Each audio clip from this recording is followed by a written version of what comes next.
Sir నమస్కారం sir. నమస్తే అండి. Sir deputy CM Pawan Kalyan garu కుటుంబ సమేతంగా కుంభమేళకెళ్లారు. అక్కడ స్నానాలు కూడా చేయడం చూసాం సార్. అయితే ఈ నేపథ్యంలో ఒక వార్త సోషల్ మీడియాలో వైరల్ అవుతుంది. ఆయన అంటే జంధ్యం ధరించున్నారు. సో దీనిపైన చర్చ అయితే జరుగుతుంది. పవన్ కళ్యాణ్ గారు జంధ్యం ధరించడం వెనుకున్న సీక్రెట్ ఏంటి? కాపులు ఈ విధంగా జంధ్యం ధరిస్తారా అన్న ఒక చర్చ అయితే జరుగుతుంది. మరి మీరేం చెప్తారు సార్ దానికి సంబంధించి? అంటే ఆయన జంధ్యం ధరించటం ఎందుకు అనేది చాలా కాలంగా ఉంది. ఆయన అజ్ఞాతవాసి సినిమా టైంలో కూడా ఈ చర్చ జరిగింది. ఆ టైంలో కూడా అంటే ఆ టైంలో ఆ సినిమాలో ఆయన టీషర్ట్ వేసుకుని ఒక షాట్ ఉంటుంది. ఆ షాట్లో ఈ జంధ్యం కనిపించేసరికి ఈయనేమిటి ఏదో జంధ్యం వేసుకున్నట్టున్నాడు అని అన్నారు ఆ రోజుల్లో. నిన్న ఆయన స్నానం చేసిన వీడియోలు అవన్నీ సోషల్ మీడియాలో వస్తుండగా ఈయన జంధ్యం వేసుకున్నాడంటే ఆ పక్కన త్రివిక్రమ్ శ్రీనివాస్ కూడా కనిపించాడు. ఆయన ప్రేరణతోనే ఈయన జంధ్యం వేసుకున్నాడు, ఈయనకు ఉపనయనం చేశాడా అని కూడా ఆ రోజుల్లో చర్చ జరిగింది. అజ్ఞాతవాసి టైంలో చర్చ జరిగింది. మళ్ళీ నిన్న వాళ్ళిద్దరూ కలిసి కనిపించటం, ఈయన జంధ్యంతో కనిపించటం. అలాగే చిరంజీవి గారు ఏదో సినిమాలో స్నానం చేస్తున్నప్పటి ఫోటో ఒకటి పెట్టి కంపేర్ చేస్తూ మరి వీరేసుకోలేదంటే వారేసుకున్నారేమిటి అని ఇలా రకరకాలుగా వ్యాఖ్యానాలు చేస్తున్నారు. అయితే జంధ్యం అనేది జనరల్గా ద్విజుడు అంటారు బ్రాహ్మణులు. ద్విజుడు అంటే 2 జన్మలు ఎత్తినవాడు అని. అంటే మనిషిగా ఒక జన్మ ఎత్తాడు, ఆ తర్వాత ఉపనయనంతో ఇంకో జన్మ ఎత్తాడు అని, అది 2వ జన్మ. ఈ ద్విజ అంటే జనరల్గా పిట్టలకు కూడా అంతే. అవి గుడ్డుగా ఒక జన్మ ఎత్తుతాయి, గుడ్డు పగిలి ఇంకో జన్మ ఎత్తుతాయి. గుడ్డు జన్మ వేరు, ఈ గుడ్డు పగలగొట్టు బయటకు వచ్చేటువంటి జన్మ వేరు. అందుకని ద్విజ, అది కూడా ద్విజే, వీళ్ళు ద్విజులే. అందుచేత ఈ 2 జన్మలు ఎవరికి ఉంటాయో వారు ద్విజులు. అలా అనుకుంటే ఈ 2వ జన్మ ఏమిటి అన్న దగ్గర చర్చ. ఈ 2వ జన్మ ఏమిటి అంటే ఈ ప్రపంచం జరుగుతున్నటువంటి పద్ధతిలో కొట్టుకుపోవడం అనేది సాధారణ పుట్టుక అనుకుంటే, ఈ ప్రపంచపు గతిని గమనించి అర్థం చేసుకుని దాన్ని మార్చే ప్రయత్నం చేస్తూ అటువైపు నడిపించడానికి దోహదపడేటువంటి వాడిగా పరిణామం చెందటం, దాన్ని 2వ జన్మగా భావిస్తే వారెల్లరూ ద్విజులే అనే పద్ధతిలో సిద్ధాంతం చెప్పిన వాళ్ళు కూడా ఉన్నారు. ఎవరికైతే ఉపనయన సంస్కారం ఉంటుందో వారు మాత్రమే ద్విజులు అనేది ఒకటి సాంప్రదాయం ఉంది. మహిళలకి, ఆడపిల్లలకి ఉపనయనం ఉండదు కాబట్టి ఆడపిల్లలు శూద్రులేనా అనే ఒక చర్చ కూడా ఉంది. అంటే ఏ కులంలో ఉన్నప్పటికీ ఆడపిల్లలకి కులం లేదు అనేటువంటి ఒక సిద్ధాంతం ఉంది. దాని మీద కూడా చాలా విస్తృతమైన చర్చ జరుగుతోంది ప్రపంచంలో. కాబట్టి కులాంతర వివాహాలని తప్పుపట్టాల్సిన అవసరం ఉందా అన్న ఎక్స్టెండ్లో ఈ ఆడపిల్లలకి జంధ్యం ఉండదు కాబట్టి, ఉపనయన సంస్కారం లేదు కాబట్టి కులాంతర వివాహాలని తప్పుపట్టాల్సిన అవసరం లేదు అనే ఒక ఆర్గ్యుమెంట్ ఉంది. అలాగే 1000 పడగల్లో ధర్మారావు క్యారెక్టర్ హీరో విశ్వనాథ్ సత్యనారాయణ గారి 1000 పడగల్లో ధర్మారావు గారు అన్ని కులాల అమ్మాయిల్ని పెళ్లి చేసుకుంటాడు. అన్ని కులాల అమ్మాయిల్ని పెళ్లి చేసుకోవటం అనే కాంటెక్స్ట్లో వారికి ఉపనయన సంస్కారం లేదు కాబట్టి మహిళలు కూడా శూద్రుల కింద భావించాడా. కాబట్టి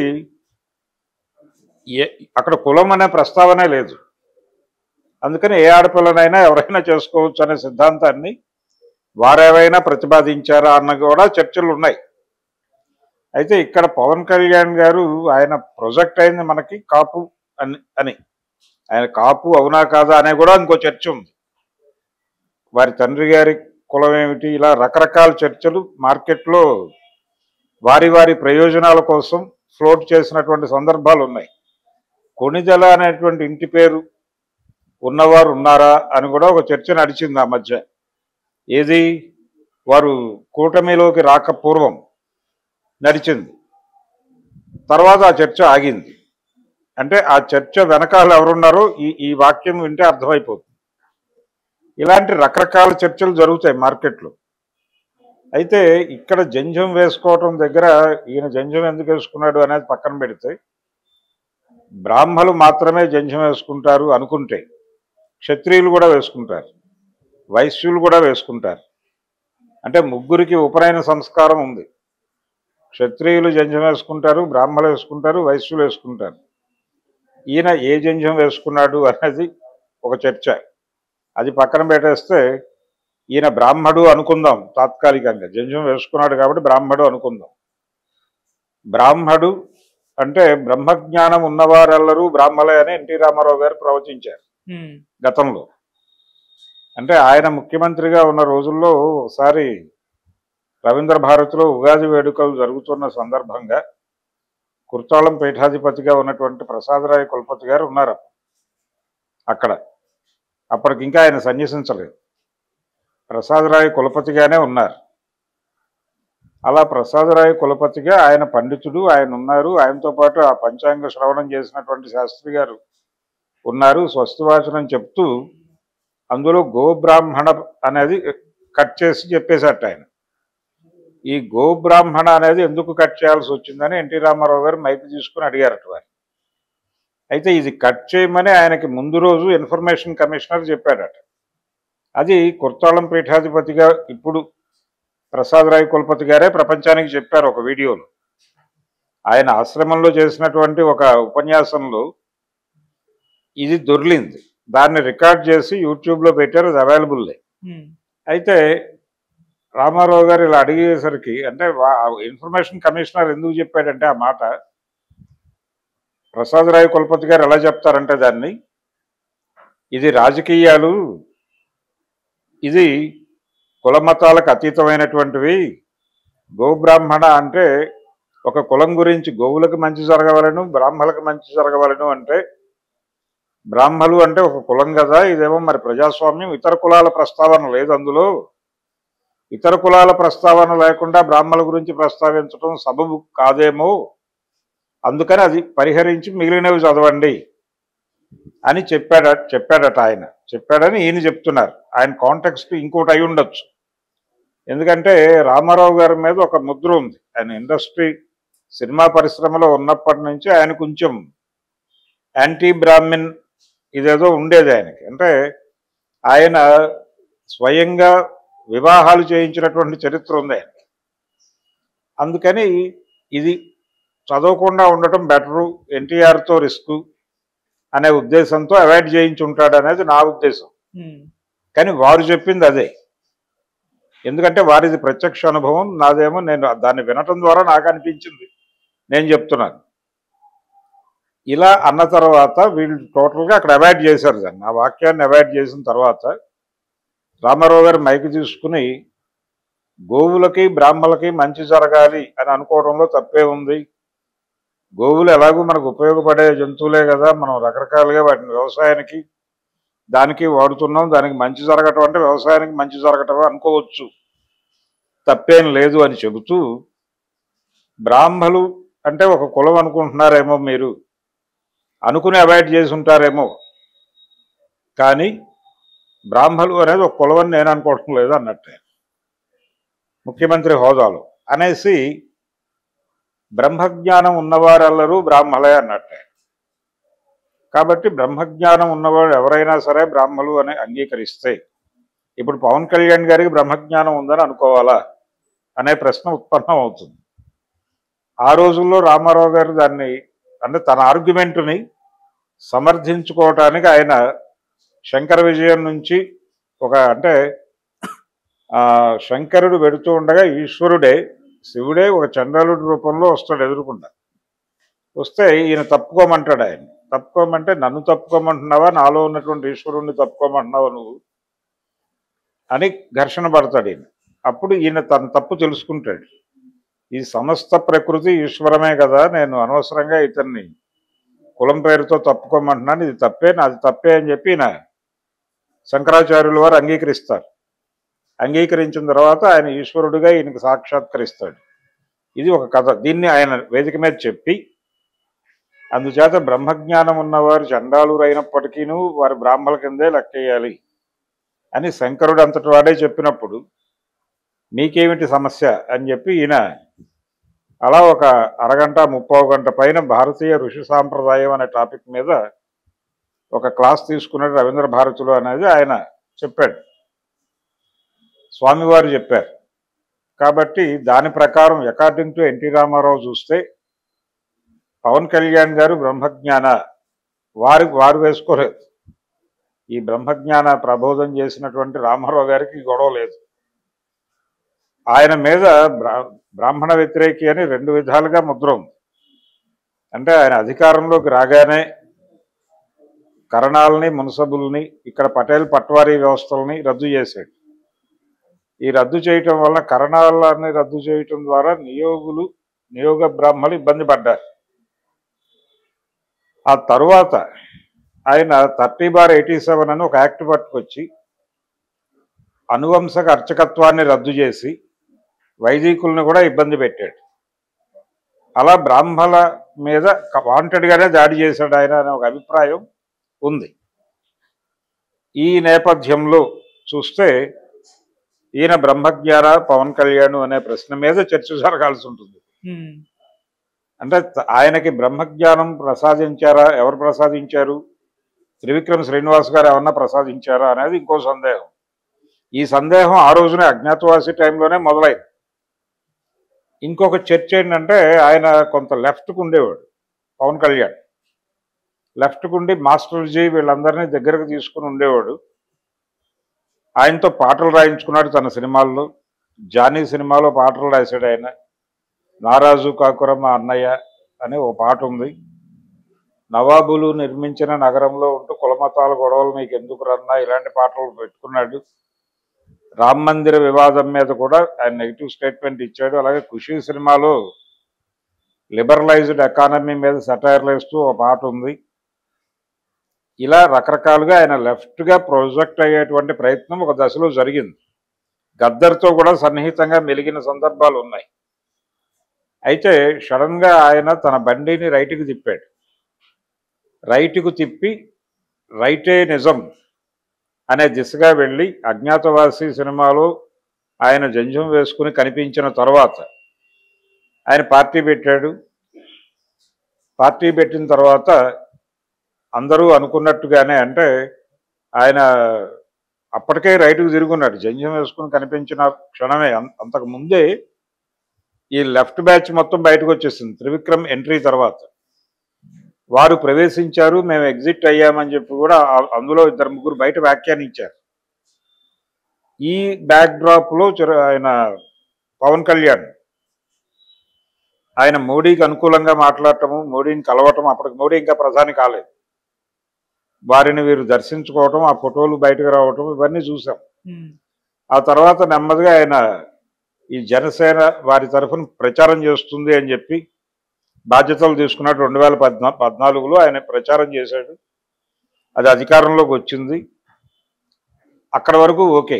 కానీ ఇలా బీజేపీని భుజం మీద మోసినటువంటి పవన్ కళ్యాణ్ జంజం వేసుకుని తన్ని తాను బ్రహ్మజ్ఞానం ఉన్న బ్రాహ్మడుగానే అనుకుందాం పోనీ, అలా ప్రకటించేసుకున్నటువంటి పవన్ కళ్యాణ్ని లెఫ్ట్ హక్కును చేర్చుకుంది. 2019 ఎన్నికల్లో మళ్ళీ లెఫ్ట్తో ట్రావెల్ అయ్యాడు ఆయన. వామపక్షాలతో పోటీ చేసి ఫలితం రాకపోయేసరికి మళ్ళీ రైట్కి తిరిగాడు. ఇలా జిగ్జాగ్ వేలో ఆయన ప్రయాణం నడిచింది. రామారావు గారు కూడా లెఫ్ట్తోనే ఎక్కువ ట్రావెల్ అయ్యాడు. ఆయన ఎక్కువ కాలం ట్రావెల్ అయినటువంటి పార్టీలు సిపిఐ సిపిఎంలే ఆయనతో ట్రావెల్ అయినవి.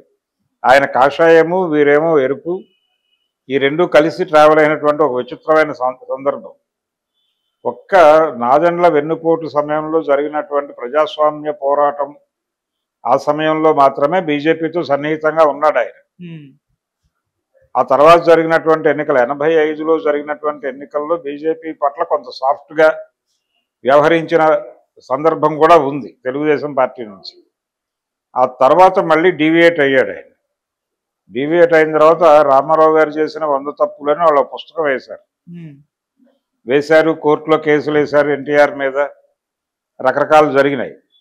ఆలయ నరేంద్ర గారు ఊరూరా ఆ సభలు పెట్టి ఆ పుస్తకావిష్కరణలు చేశాడు. అప్పటి నుంచి తర్వాత ఎప్పుడో ఒకసారి అద్వానీ గారితో ఆయన అన్నమాట పేపర్లో బ్యానర్ ఐటమ్గా వచ్చింది, మీ కాషాయం వేరు మా కాషాయం వేరు. ఇదొక ధోరణి, ఎన్టీఆర్ ధోరణి. పవన్ కళ్యాణ్ గారిది ఇదొక ధోరణి. ఈయన కమిటెడ్గా, ఆయనేమో క్రిటికల్. ఎన్టీఆర్ క్రిటికల్గా మాట్లాడాడు ఆ రోజు. బ్రహ్మజ్ఞానం ఉన్నవారెల్లరూ బ్రాహ్మలే అంటే అది క్రిటికల్ స్టేట్మెంట్. ఆ క్రిటికల్ స్టేట్మెంట్కి ఈయన ప్రాక్టికల్ ఆహార్యానికి మధ్య వైరుధ్యం ఉంది. వారి గొడవ వేరు, వీరి గొడవ వేరు. వీరు హిందుత్వ అనే దాన్ని అడాప్ట్ చేసేసుకున్నాడు బలంగా. ఆ అడాప్షన్ తాలూకా అంటే ఇక్కడ టోటల్గా యాంటీ లెఫ్ట్ ఓరియంటేషన్లోకి వెళ్ళిపోతున్నాడు. వెళ్ళిపోయాడు, అయిపోయింది. ఇది కొత్తగా ట్రెండ్ కాదు. ఆయన ఆ రోజునే, అంటే అజ్ఞాతవాసి సినిమా సమయానికే దీనిలో ఉన్నాడు, ఆ రూపంలో. అలాగే ఇప్పుడు ఆయన ఆహార్యం చూస్తే అర్థమవుతుంది. ఇప్పుడు ఆయన విపరీతంగా నామాలు బొట్లు తీర్చుకుని దాదాపు ఒక స్వామీజీ గెటప్లోకి వచ్చేసాడు ఆయన. పవన్ కళ్యాణ్ని చూస్తే ఆయన హెయిర్ స్టైలు, ఆయన అంటే గతంలో ప్యాంటు మీద ప్యాంట్ వేసుకుని డ్యాన్స్ వేసింది ఇతనైనా అని అనుమానం వచ్చే పరిస్థితి ఉంది. అంటే ఆ లెవెల్లో తన అటైర్ని మార్చేసుకుని ఆయన కొత్త ముద్ర వేసే ప్రయత్నం చేస్తున్నాడు. అందులో భాగంగానే జంధ్యం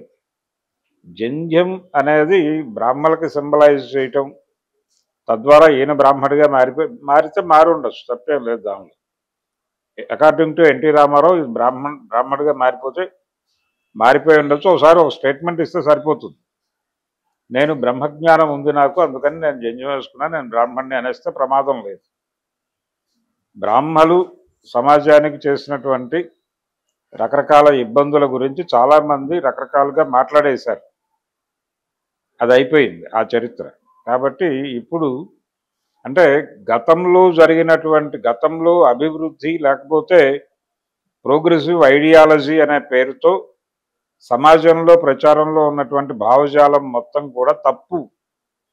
అంటే దానివల్ల సాధించింది ఏం లేదు సమాజం అనే ఉద్దేశంతో ఆ భావజాలం తప్పు అని చెప్పి కొత్త భావజాలం అనే పేరుతో ఏ భావజాలాన్ని అయితే వామపక్ష భావజాలం పక్కకి నెట్టేసిందో ఆ భావజాలాన్ని పట్టుకొచ్చి ఈ వామపక్ష భావజాలాన్ని ప్రత్యామ్నాయంగా నిలబెట్టే ప్రయత్నం ఒకటి 90 దశకం ప్రారంభం నుంచి జరుగుతోంది.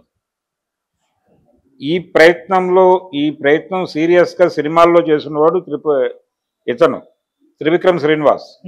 త్రివిక్రమ్ శ్రీనివాస్ సినిమాలన్నింటిలోనూ ఇది ఉంటుంది.